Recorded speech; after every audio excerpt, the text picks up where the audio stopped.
Good morning friends. आज हम लोग आगे की चैप्टर का शुरुआत करेंगे। ये न्यू कंजर्वेटिज्म आफ्टर 1815। यहाँ पे हम लोग देखेंगे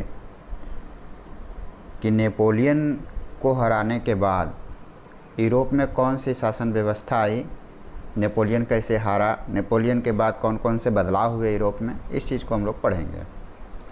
कंजर्वेटिज्म एक थॉट है, एक विचार है। कंजर्वेटिव मतलब होता है रूढ़िवादी। रूढ़िवादी वैसे लोगों को कहते हैं जो समाज में किसी भी प्रकार के परिवर्तन के विरोधी होते हैं। They don't want any changes in the society, called conservative, है ना। ये समाज भी हो सकता है, ये कोई व्यक्ति भी हो सकता है, कोई शासक भी हो सकता है जिसे परिवर्तन पसंद ना हो, जो पुराने तरीके से चला आ रहा है, जो पुराने रीति रिवाज हैं वो उसी को आगे बढ़ाना चाहता है, वो उसी को आगे ले जाना चाहता है, वो किसी प्रकार के परिवर्तन उसमें नहीं करना चाहता है। वैसे लोगों को कंजर्वेटिव बोलते हैं, है ना। आप लोग 9th क्लास में भी 3 थॉट पढ़े थे, कंजर्वेटिव, लिबरल्स, रेडिकल्स। तो कंजर्वेटिव यह थॉट है कि कंजर्वेटिव विचारधारे वाले समाज में किसी भी तरीके के परिवर्तन के विरोधी होते हैं। अब इसको हम लोग पढ़ते हैं। Flowing the defeat of the Napoleon in 1815, European governments were driven by a spirit of conservatism. बोला जाता है कि 1815 ईस्वी में नेपोलियन को हारने के बाद जो यूरोप में जिस विचार के लोग थे वे रूढ़िवादी को फॉलो कर रहे थे, वे कंजर्वेटिज्म को फॉलो कर रहे थे। Conservative believed that established traditional institution of a state in the society. आपको पहले बताएं कि कंजर्वेटिव मतलब होता ही है क्या। वैसे लोग जो समाज में किसी भी तरीके के चेंजेस को पसंद नहीं करते हैं। Those don't like any changes या any types of the changes in the society called the conservative. They believe in the traditional society, traditional customs, traditional norms and follow over the years. तो ये भी समाज में परंपरागत संस्थाओं को, परंपरागत सामाजिक विचारधाराओं को शामिल करना चाहते थे। ये क्या था देखेंगे आप कि पहले फ्रेंच समाज में या यूरोपियन समाज में क्या था, राजतंत्रीय व्यवस्था था, चर्च का बोलबाला था। सोशल हेरिटेज मतलब होता है समाज में ऊंच नीच की भावना थी। प्रॉपर्टी, राइट टू प्रॉपर्टी का सोच था, और इन लोगों का मानना था कि फैमिली नहीं टूटना चाहिए, the family should be preserve.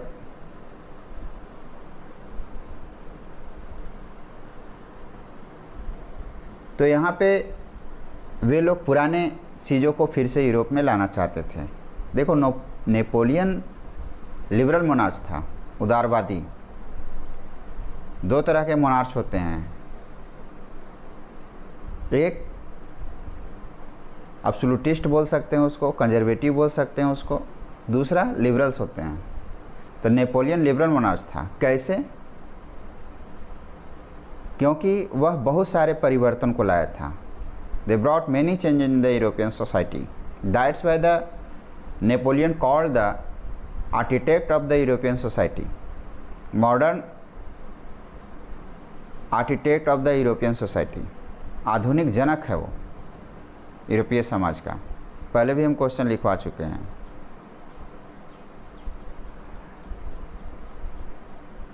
अब यहाँ पे बोलता है कि most conservative however did not propose A return of the society of pre revolutionary days.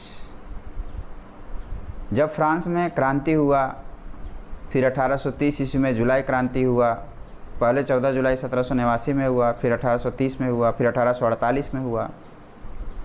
हर बार ये क्रांति जो है वो कंजर्वेटिव के खिलाफ ही हुआ। तो एक साइकिल चल चुका था, रिप्रेशंस का राइजिंग का, रिप्रेशंस का रेवोल्यूशनरी का, रिप्रेशन का रेवोल्यूशनरी का, है ना। कभी कंजर्वेटिव जो है वो क्रांतिकारियों को दबा देते थे, फिर क्रांति होती थी, फिर कंजर्वेटिव शासन हट जाता था, फिर कंजर्वेटिव शासन मजबूत होता था, फिर क्रांतिकारियों को। तो एक साइकिल चल चुका था, एक चक्र चल चुका था। उसके बाद जब ये देखे कि बार बार हम जब अपनी व्यवस्था को लागू करते हैं तो वहाँ पे क्या होता है कि इसका बार बार विरोध होता है। तो after the revolution they thought that need some changes in the society and they accepted some changes in the society. उसके बाद क्या हुआ कि वो कुछ चेंजेज को समाज में पसंद करने लगे या फिर मजबूरी थी उनकी। Rather they realize from the changes initiated by the Napoleon that modernization could in fact strengthen traditional institution like the monarchy. ये लोग सोचने लगे कि हम लोग अगर कंजर्वेटिव व्यवस्था को मजबूत बनाना चाहते हैं, शक्तिशाली बनाना चाहते हैं, तो हमें कुछ आधुनिकता को भी अपनाना होगा। तभी हम परंपरागत संस्थाओं को या परंपरागत विचारों को या फिर रूढ़िवादी विचारों को हम मजबूत कर सकते हैं। रूढ़िवादी विचारधारा मतलब मोनार्ची सिस्टम, क्योंकि लोग लोकतंत्र को लाना चाह रहे थे। तो लोकतंत्र का जो विचार था वो नया था, और जो मोनार्ची था, राजतंत्रीय विचारधारा था, वो पुराना था। तो इसको हम बोल सकते हैं कि मोनार्ची सिस्टम जो था वो ट्रेडिशनल विचारधारा था, ट्रेडिशनल थॉट्स था। तो कैसे वो लोग बना सकते थे इसको शक्तिशाली, या कौन कौन से वो सुधार लाना चाहते थे? तो वो कौन कौन सा सुधार लाना चाहते थे? It could make a state power more effective and strong. वो सोचे कि अगर हम कुछ मॉडर्नाइजेशंस को अपनाते हैं, कुछ आधुनिकता को अपनाते हैं, तो इससे जो स्टेट का पावर है वो ज़्यादा कुशल और ज़्यादा मजबूत होगा। तो व्हाट डिड दे थॉट, क्या सोचे थे, व्हाट डिड दे थिंक, क्या सोचे वो? Should be a modern army, एक शक्तिशाली और आधुनिक सेना होना चाहिए। एन एफिशिएंट ब्यूरोक्रेसी, एक कुशल ब्यूरोक्रेसी होना चाहिए। ब्यूरोक्रेसी का हिंदी होता है नौकरशाह। नौकरशाह मतलब जितने भी आप कार्यपालिका को देखते हैं, जैसे आईजी, डीआईजी, सचिव, सब इंस्पेक्टर, ये जितने भी हैं जो सरकार के कामों को आगे बढ़ाते हैं, उसे ब्यूरोक्रेसी कहते हैं। जैसे आप लोग देखे होंगे विधायिका, कार्यपालिका, न्यायपालिका, जुडिशियरी, एग्जीक्यूटिव और जुडिशियरी, लेजिस्लेटिव, एग्जीक्यूटिव और जुडिशियरी। तो एग्जीक्यूटिव, ये लेजिस्लेटिव का काम क्या है? कानून बनाना, और उसे लागू करने का काम कौन करता है? कार्यपालिका, एग्जीक्यूटिव। और जब कानून में विवाद होता है तो उसको जुडिशियरी सॉल्व करने का काम करता है। तो जो कार्यपालिका है उसको ब्यूरोक्रेसी बोलते हैं हम लोग। जितने भी नौकरशाह हैं, जो सरकारी सेवक हैं, उन्हें ब्यूरोक्रेसी बोला जाता है। तो वे सोचे कि एक मॉडर्न आर्मी होना चाहिए, एक कुशल ब्यूरोक्रेसी होना चाहिए, डायनेमिक इकोनॉमी, एक गतिशील आर्थिक व्यवस्था होनी चाहिए, द ऑब्लिशन ऑफ फेडरलिज्म, सामंतवाद खत्म होना चाहिए, एंड सर्फडॉम, भूदासत्व, जिनको भूदास बनाया गया था उसको ख़त्म होना चाहिए, could strengthen the autocratic monarchies of Europe. तो वे सोचे कि अगर ये सारे कदम हम उठाते हैं तो हम यूरोप में इस पुरानी परंपरा को, इस पुरानी राजतंत्रीय पद्धति को मजबूत कर सकते हैं। तो ये उनका सोच था। वैसे तो क्वेश्चन नहीं पूछा है, लेकिन आप अगर इसे क्वेश्चन में बना लेते हैं तो ज़्यादा अच्छा रहेगा। क्वेश्चन के रूप में अगर इसको आप सोच लेते हैं, ठीक है, कि how did conservative want to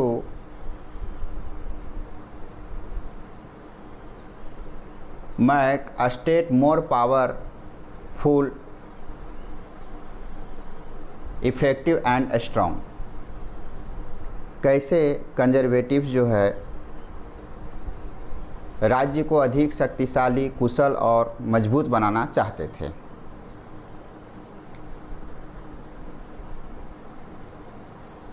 दूसरे तरीके से ये भी लिख सकते हैं कि what was the thought of the conservatism to make a state more powerful, effective and strong. क्या सोच था उनका राज्य को अधिक शक्तिशाली, कुशल और मजबूत बनाने का। या फिर तीसरे तरीके से ये भी सोच सकते हैं कि how did conservative want to effective and strong traditional institutions. कैसे वे परंपरागत संस्थाओं को मजबूत और कुशल बनाना चाहते थे। तो आंसर में लिखेंगे कि they took the various step such as a modern army, an efficient bureaucracy, a dynamic economy, the abolition of feudalism and serfdom, to make the a strong and efficient autocratic monarchy of in Europe। तो यहाँ से आपका एक question बनता है या पूछ सकता है, तो इसे आप लिख लेंगे। ठीक है, किसी भी तरीके से क्वेश्चन पूछ सकता है। आप क्वेश्चन को किसी भी तरीके से, जितना तरीके से आप बना सकते हैं। तो यहाँ से बस यही इम्पोर्टेंट है। या फिर एक क्वेश्चन और बनता है कि after which revolutions conservatives thought that some changes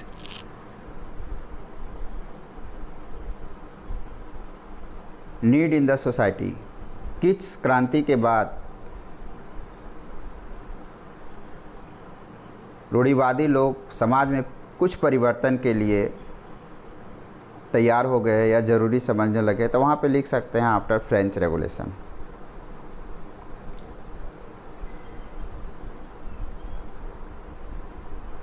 एक नंबर का क्वेश्चन बनेगा यहाँ पे कि when did Napoleon defeated. Napoleon कब हारा था? तो 1815 में। अब आगे की पैराग्राफ में पढ़ते हैं। In 1815 representative of the Europeans power Britain, Russia, Prussia and Austria who had collectively defeated Napoleon. बोलता है कि हु डिफीटेड नेपोलियन। तो आप जानते हैं कि नेपोलियन जो था वो बहुत शक्तिशाली था। He was very powerful. That's why 4 country of the Europe came together to defeated Napoleons. These were Britain, Russia, Prussia and Austria. वे कौन कौन थे? ब्रिटेन था, रसिया था, प्रूसिया और ऑस्ट्रिया था।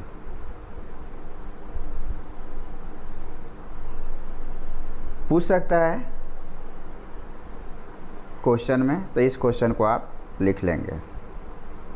हु डिफीटेड नेपोलियन, तो आप लिखेंगे कि Napoleon defeated by the 4 country of the Europe combinedly, Britain, Russia, Prussia and Austria. अब यहाँ पे एक छुपा हुआ है question, where was Napoleon defeated. Napoleon कहाँ हारा था? तो वो शायद पूछ सकता है, क्योंकि वो एक्सपेक्ट करता है कि टीचर जब पढ़ाएगा तो ये चीज़ वो बताएगा। तो वह स्थान था वाटरलू। लिखेंगे आंसर में, वेयर वाज नेपोलियन डिफीटेड, तो Waterloo. Waterloo was the place where was Napoleon defeated. When 1850। तो ये सारा लिखेंगे। अब ये सारे जो लोग थे कहाँ के, ब्रिटेन, रसिया, प्रूसिया और ऑस्ट्रिया के लोग, ये सारे लोग एक जगह पे एक साथ आए पूरे यूरोप की रूपरेखा तैयार करने के लिए। ड्रॉप मतलब होता है रूपरेखा तैयार करना। कहाँ पे मिले ये लोग, वियना में।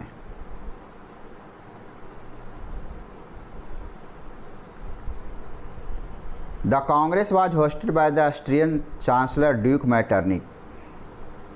कांग्रेस का मतलब क्या होता है, लोगों के समूह को, the group of the peoples known as the Congress. Congress जो है किसको बोलते हैं, लोगों के समूह को कांग्रेस बोलते हैं।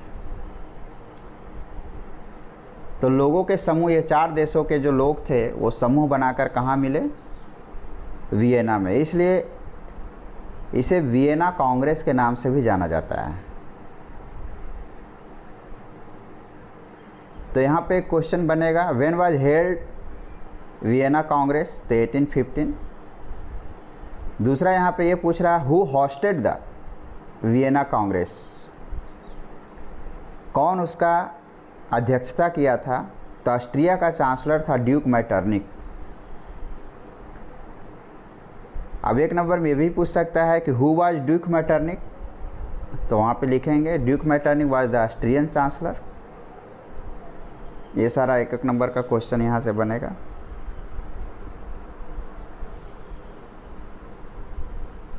The delegates drew up the treaty of Vienna of 1815।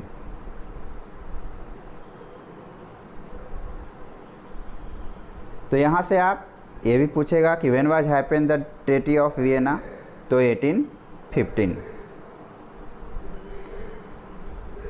अब यहाँ पे क्या है कि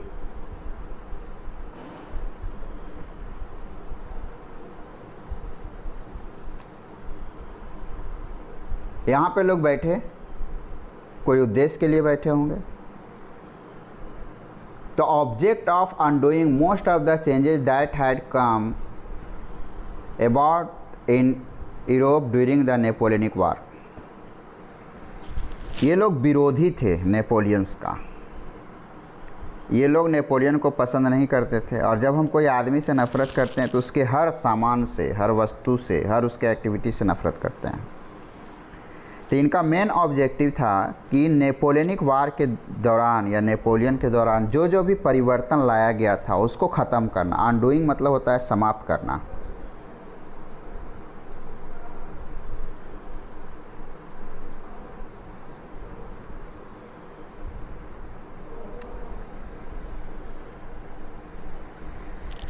तो 2 नंबर में या 1 नंबर में पूछ सकता है कि what was the main objective of the Vienna congress. तो लिखेंगे वहाँ पे कि main objective of the Vienna Congress was undoing all the changes which had came during the Napoleonic war. या दूसरे तरीके से भी लिख सकते हैं कि main objective of the Vienna congress to abolish all the changes that came during the Napoleon era. ये उसका मेन ऑब्जेक्टिव था।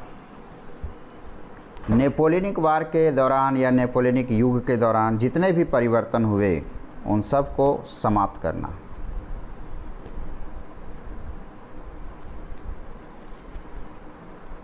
अब ये 3-4 नंबर में पूछ सकता है, 5 नंबर में पूछ सकता है। तो अगर आगे पूछा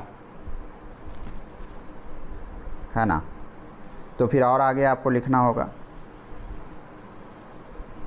तो क्वेश्चन बदल भी सकता है। क्वेश्चन इस तरीके से ही पूछ सकता है कि what was the provisions of the Vienna Congress of 1815। Vienna Congress का कौन कौन सा प्रावधान था। तो वहाँ पे लिखेंगे आप कि the provisions of the Vienna Congress was flowing. पहला, abolish all the changes which had came during the Napoleonic era। पहला पॉइंट हो जाएगा। दूसरा क्या लिखेंगे, ये लोग क्या किए पहले समझ लेते हैं, है ना।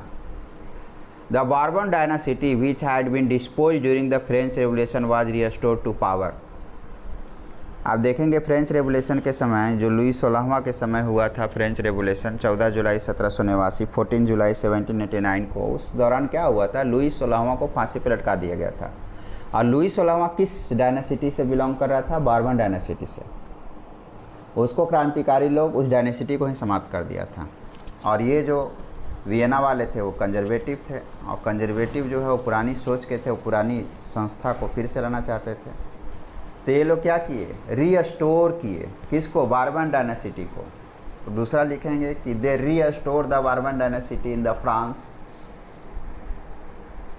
विच had been dispose during the French revolution. तीसरा क्या किए,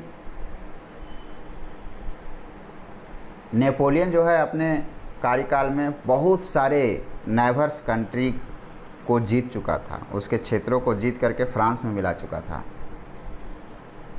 तो ये जब वियना कांग्रेस वाले आए, और हम आपको बता रहे हैं कि वे लोग जो थे वो सारे नेपोलियन के द्वारा लाए गए परिवर्तन को ख़त्म करना चाहते थे।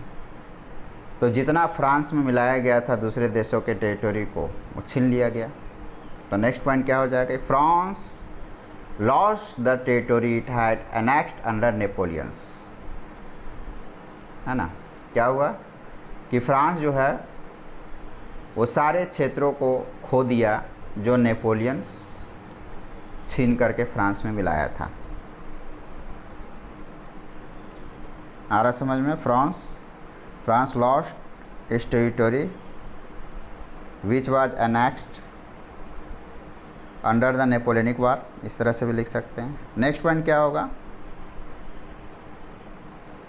France could not expense their territory in futures.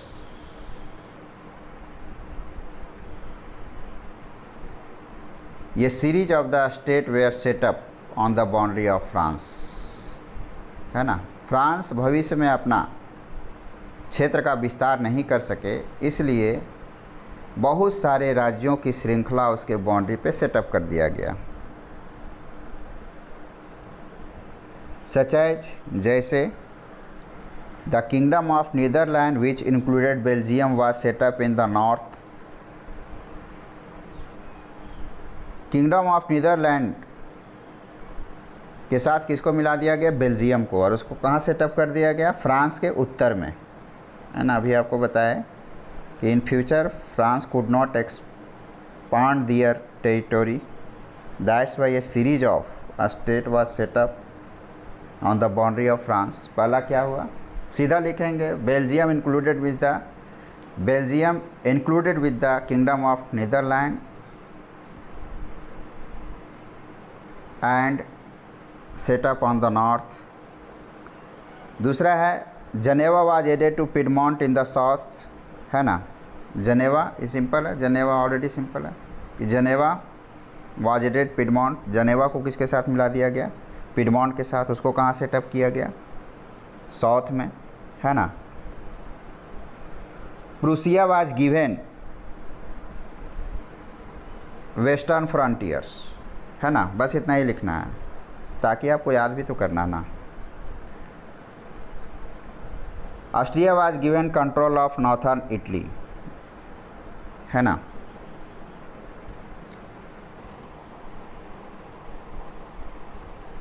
Russia was given part of Poland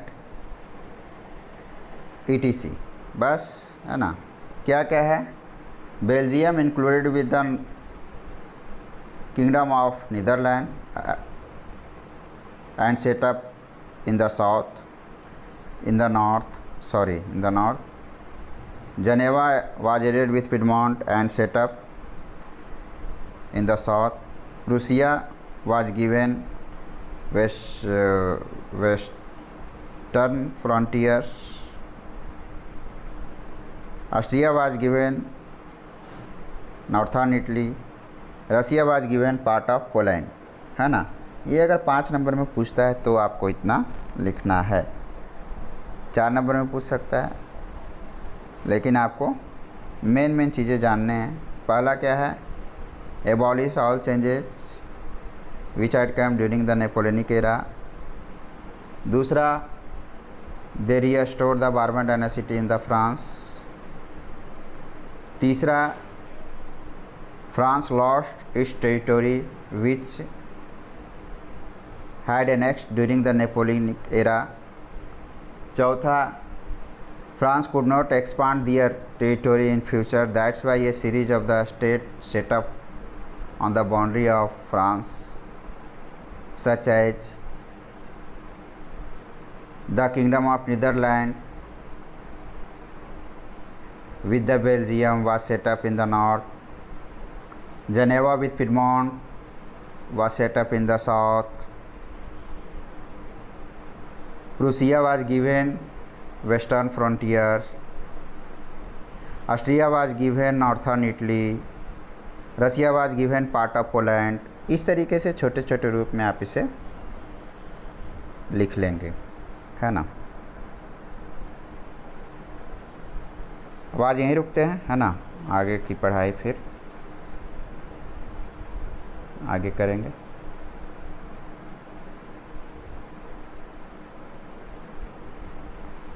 देखिए, समझिए।